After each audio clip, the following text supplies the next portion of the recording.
Welcome to Channel 17, the Town of Colony Government Channel.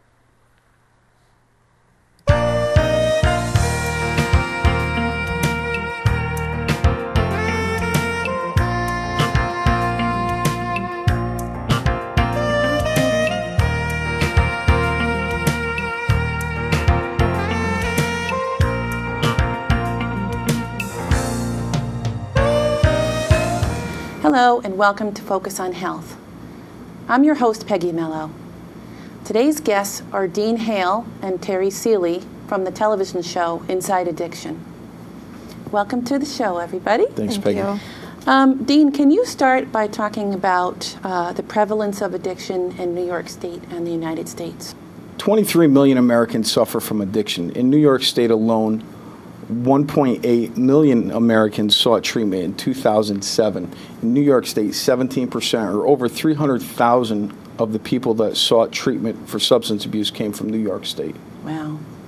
And I read that the United States spends nearly $500 billion annually combating drug and alcohol abuse. It's true. So that's quite a lot of money.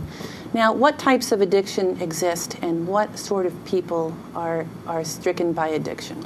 Well, addiction as far as alcoholism and drug addiction, it crosses all boundaries, from alcohol, marijuana, heroin, cocaine, crack, inhalants, and it crosses all boundaries. I mean, I work in the field every day, and obviously from my own personal experience, I've seen everyone. It crosses all boundaries. It's no longer the homeless person with the brown paper bag that the stigma and everyone once thought, or the junkie sitting in the back of the bus with a needle sticking out of his arm. They're teachers like Terri, they're doctors, they're lawyers, they're police officers. It's your brothers, your sisters, your neighbors, your coworkers. It's everyone. What was the story in the newspaper the other day? There was a pilot that was intoxicated. Yeah, just recently, this past week, a United Airlines pilot blew, I believe it was 3 times the legal limit, just about 2 hours or less than 2 hours before he was supposed to take off from the London airport. Oh my gosh, that's crazy. All right, so why don't we start out with your story? Sure. Way back when, what happened to you? As much as I can remember. I started using, and I say using because I really don't separate alcohol and drugs. I think a drug is a drug. But for this purpose, I'll say I started drinking probably when I was about 14 or 15 on the weekends, like a lot of other kids do. I started smoking weed a little bit, and when I was 16 was the first time that I was exposed to cocaine. And from 16 to 20, I used periodically, mostly on the weekends. But once I hit 20 was really when it took off. And to be honest with you, I think no kid, we always ask our children what they want to be when they grow up. And no kid says, I want to be a drug addict when I grow up. Nobody wants to be an addict. No one wants to have an addiction. But I really think for addicts, it may take a while. And of course, my tolerance in my use and the frequency increased over years. But I really think once I picked a substance up that I was addicted. So it was just cocaine, but never crack cocaine, or did it also become crack cocaine? It never became crack, but cocaine and crack, they're the same thing. It depends on the method of use. You're either sniffing it or you're smoking it. But crack is cocaine. Cocaine is crack. Crackheads and people that use cocaine, they're no different. I'm no different than somebody that smokes crack. It's just the method that you use it, whether you sniff it, whether you shoot it, whether you snort it. Now, at the whole during this whole time, you were functional the whole time. Were you going to school? Were you working? What were you doing? Well, it's always interested me when people say they're a functioning alcoholic or they're a functioning addict, because there's absolutely nothing functional about somebody that's addicted to drugs or alcohol. Yeah. It's basically they have a series of not yets. They haven't lost their job yet. They haven't killed someone yet. They haven't lost their family. They haven't gotten a divorce. They haven't lost their car or their house. So for that matter, I had a lot of not yets. I lived through a lot of not yets. I worked. I went to college. I skated through life. Mm-hmm. And how did you pay for your drugs?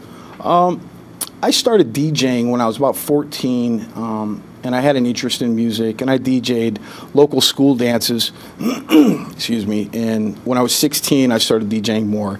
And then when I was 20, I was old enough to start working in bars. And it was a very lucrative business. It's a cash business, and it worked real well with my need.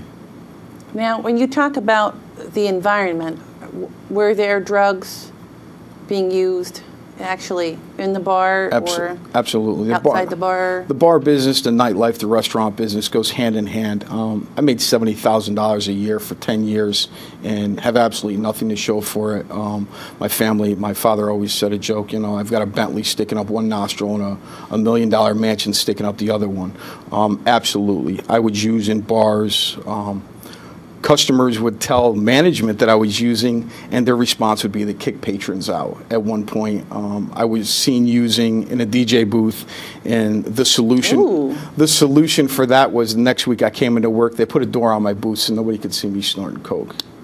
Oh. That was the solution to the problem. Wow. And was your family aware of what you were doing? Addiction and mental health really go hand in hand. So I think for many years I sought treatment through the mental health field. I was on pretty much every antidepressant and antipsychotic that any doctor would give me. And I think I was misdiagnosed because I would not come forward and I would not say that. So here my parents would be trying to explain my erratic behavior, which is very similar with addicts to bipolar or schizophrenia. So you're saying like quick to lose your temper, just quick to emotion, basically. All over the place. Depressed, suicidal. Then you're happy, then you're sad. Roller coaster. Happy, sad, up, down, whatever it was, depending on my use. But how does family adapt to that? They just say, well, that's Dean. Denial. Well, it's interesting you said that because I think that's a key piece because all throughout my life, anything I did, whether it be if I were arrested, whether it be my actions, verbally, physically, whatever, that was kind of the attitude. Everyone that I surrounded myself would just say simply that's just Dean. Oh, gosh. Did anyone approach you and say, I think you need help, I think you need to go see someone? Sure. I would say since my drug use really increased from like 20 to 34, I would say I probably can't count on one hand the people that didn't tell me. I had drug dealers that I would buy drugs from tell me, you're going to kill yourself. And these are people that I would spend, tens of thousands of dollars a year on. I mean, the dealers would even tell me. The dealers were trying to refer you to Oasis, huh? Well, not exactly that. They were just saying, slow down, probably because they figured sooner or later I would kill myself. Then their meal ticket would no longer be.